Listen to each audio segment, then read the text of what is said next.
Olá, querido estudante, você que assiste às aulas Paraná, que satisfação imensa trazer aqui mais uma aula para você. Eu sou o professor Varley e aqui do meu lado está a intérprete, a Jéssica, e junto nós vamos trazer uma aula bem bacana para você. Olha só, nessa aula nós temos um grande objetivo, compreender algumas aplicações da segunda lei de Newton. E um outro objetivo também, falar um pouco de força elástica e sistema de polias. Pessoal, então vamos lá, vamos começar? Olha só, retomando, o que é uma força? Ei, querido estudante, você nas aulas anteriores, você viu que força é uma grandeza física responsável por mudar o estado de movimento dos corpos. Tecnicamente, esse é o termo técnico. De uma maneira bem simples, a força é que provoca movimento. Pensa assim, sem força não tem como você ter movimento, beleza?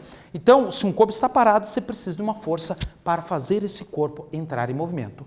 E é claro, lembre-se também, a força ela é uma grandeza vetorial, então tem que tomar cuidado. Ela tem uma direção e ela tem um sentido. E é claro, né? Você viu que força lá da segunda lei de Newton é o produto da massa pela aceleração. Força é igual a massa vezes aceleração. Beleza? Se você pegou isso, vamos pensar em equilíbrio. O que é equilíbrio? Olha só essa figura, que figura bonita, né? Você tem lá uma situação de equilíbrio. Pense, qual é a condição para que um corpo permaneça em equilíbrio? Já vou adiantando. Na física, nós estudamos dois tipos de equilíbrio. O equilíbrio estático e o equilíbrio cinético. O equilíbrio estático é o equilíbrio do cara parado. E o equilíbrio cinético é o equilíbrio do cara em movimento. Um corpo em movimento pode estar em equilíbrio. É o caso da Terra. A Terra, ela está em movimento, mas ela está com uma velocidade praticamente constante. Então, ela está em um equilíbrio cinético. A sua casa, a mesa da sua casa, ela está em um equilíbrio que nós chamamos de equilíbrio estático. Ela está parada para o referencial aí de onde você está. Então, são dois tipos de equilíbrio. O que eles têm em comum? Eles têm em comum isso aqui, ó. Para um corpo estar em equilíbrio, pessoal, a força resultante tem que ser zero. A soma das forças, lembre-se que força resultante é o somatório das forças. A soma das forças, pessoal, tem que dar zero. E aí, lembre-se, pessoal, se a força resultante é zero, você pode ter o equilíbrio estático, que é quando o cara está parado, a velocidade é zero, ou o equilíbrio pode ser dito cinético ou dinâmico, que é quando ele se move com velocidade constante, tá? Não esqueça disso. Pessoal, então assim, lembre-se, para um corpo estar em equilíbrio, as forças que atuam no corpo, de alguma forma, elas devem se anular. Beleza?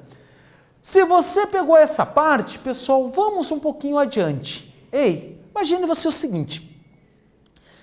Olha um satélite. Na verdade, são dois satélites.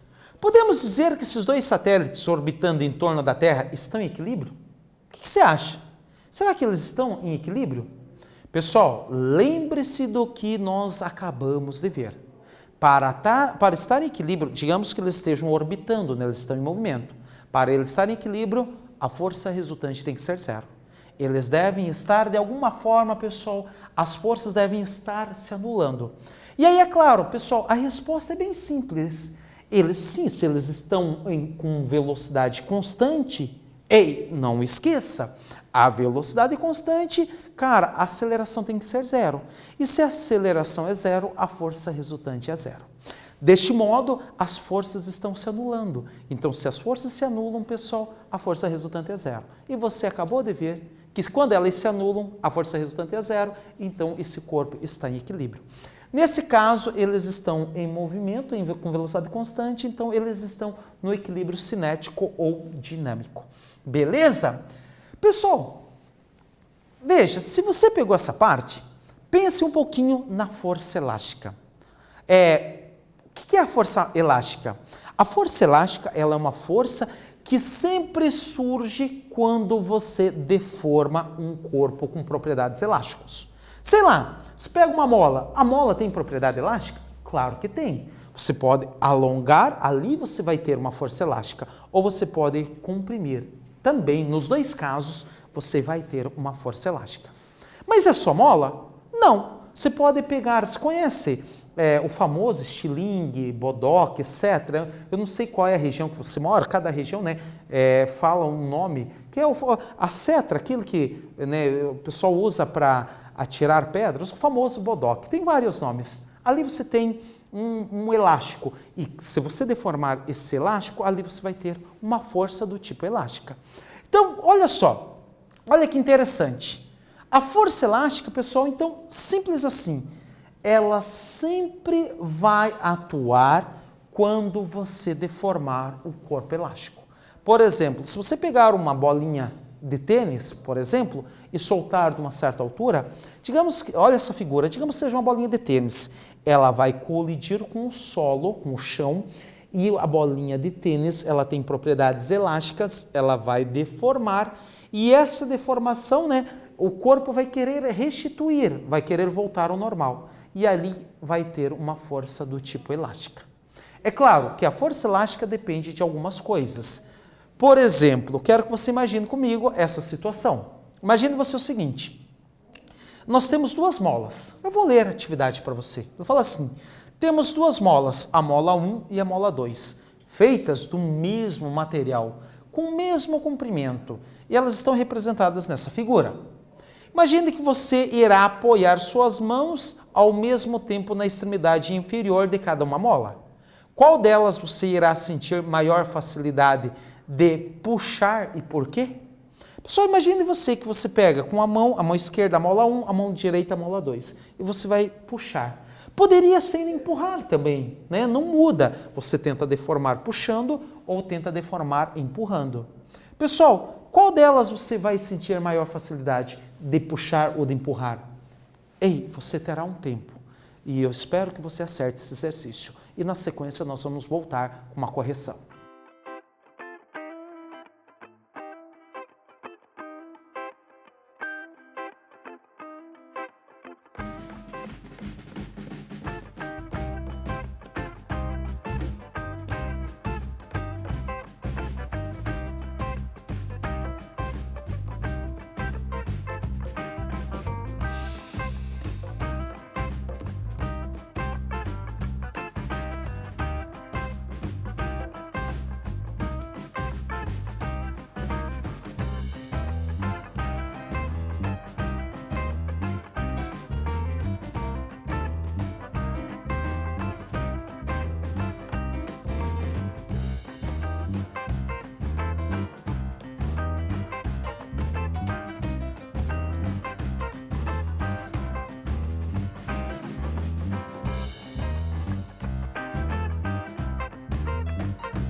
Então, pessoal, vamos lá? Vamos fazer a correção do exercício?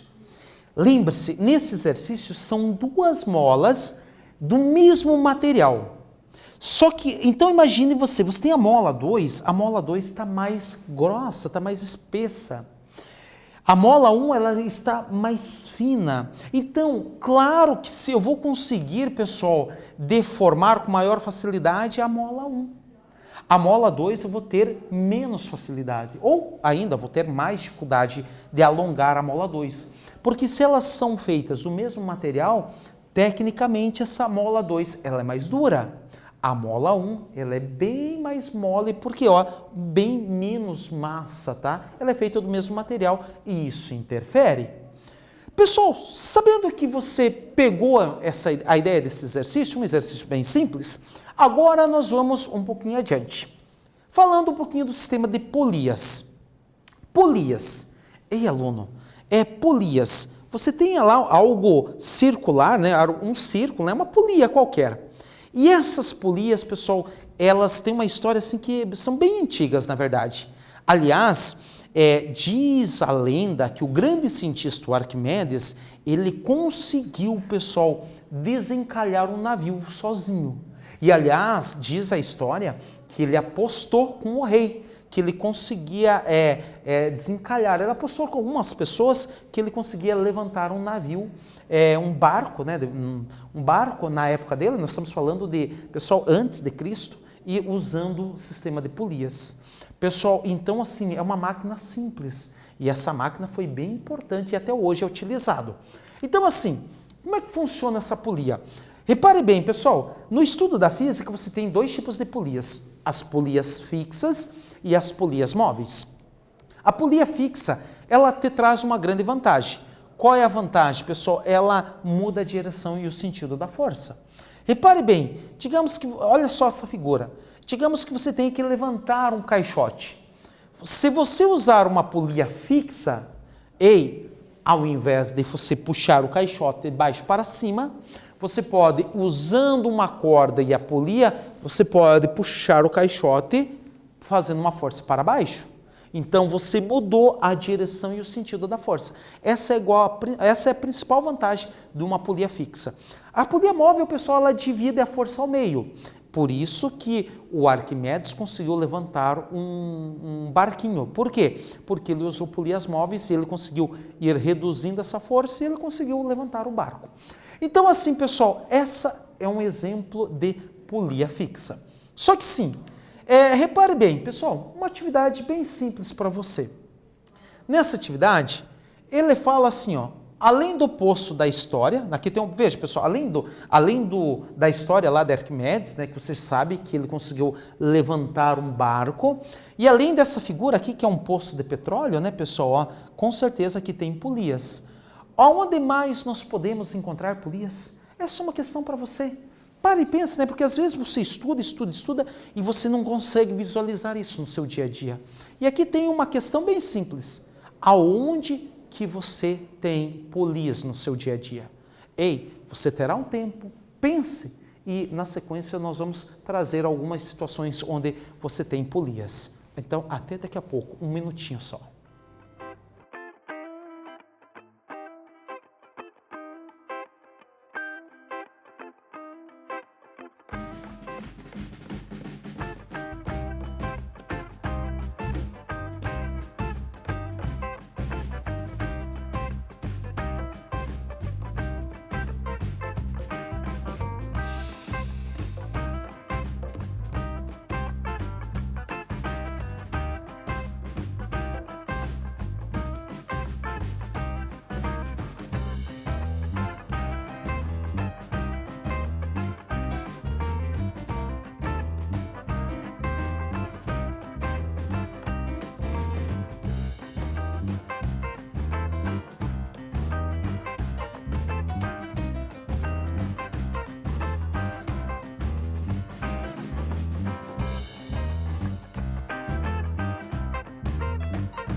Então, pessoal, vamos lá? Vamos fazer a correção desse exercício? Um exercício bem simples, é um exercício prático. Aonde você tem polias, pessoal? Além desse poço de petróleo aqui, né? Máquinas, equipamentos, imagine, com certeza no poço de petróleo você tem várias polias. Pessoal, olha que simples. Sabe, na sua escola, ou certamente você já foi numa escola e você tem o mastro da bandeira, lá bem na ponta, você não vai levantar a bandeira, você puxa a cordinha e a cordinha passa por uma polia. Tá? Olha que importante, mas não é o único lugar. Olha só, você tem, pessoal, não sei se você já teve a oportunidade de visualizar o motor de um carro. O motor de um carro você tem diversas polias. Aliás, aproveitando, pessoal, você sabia que o movimento do motor, o motor gira, o carro está com o motor girando. Como que o movimento desse motor chega até as rodas? Ora, o movimento do motor ele chega até as rodas através de polias. Você tem associação de polias, né, por eixo, você tem associação por correias, por contato. Então, olha a importância das polias, tá, no desenvolvimento tecnológico. Não é o único lugar. Se você for numa academia, pessoal, você com certeza você vai visualizar ali na academia polias, né? O pessoal faz força, ali você tem aquelas espias de aço passando em cima de polias, beleza? Então assim, o que nós vimos hoje? Olha só, caro estudante, não esqueça, o que nós vimos hoje, nós vimos a ideia de força elástica. A força elástica, ela é uma força que surge sempre quando eu deformo corpos com propriedades elásticas. Vou fazer, certamente você já fez isso. Você pega a sua pele, estica e solta, ela volta. Você que é jovem, né, você estica, solta, ele volta bem rápido, porque as propriedades elásticas da sua pele, pessoal, estão bem ativas, né? Você pega aí no seu avô, na sua avó, né, pessoal, à medida que a idade chega, o corpo vai perdendo essa elasticidade, então o corpo vai perdendo as propriedades elásticas, então demora bastante para voltar. Sempre que você deformar um corpo com propriedades elásticas, você terá essa força, a famosa força elástica. Lembre-se que a força elástica depende um pouco do material que é feito. Tá? Não esqueça disso. Eu pego uma mola dura, demora, pessoal, preciso de uma força maior. Eu pego uma mola mole, pessoal, a força elástica ali não é tanto. E nós vimos também o conceito de polias. As polias, pessoal, né, elas ajudaram muito o desenvolvimento tecnológico. As polias, se for fixa, você consegue mudar a direção e o sentido da força. E assim, elas são bem importantes porque elas estão aí no nosso dia a dia. Se você pegou tudo isso, com isso nós encerramos a nossa aula. Desejo você muito sucesso, desejo você, né, que bons estudos, um forte abraço e até a nossa outra aula, até a nossa próxima aula.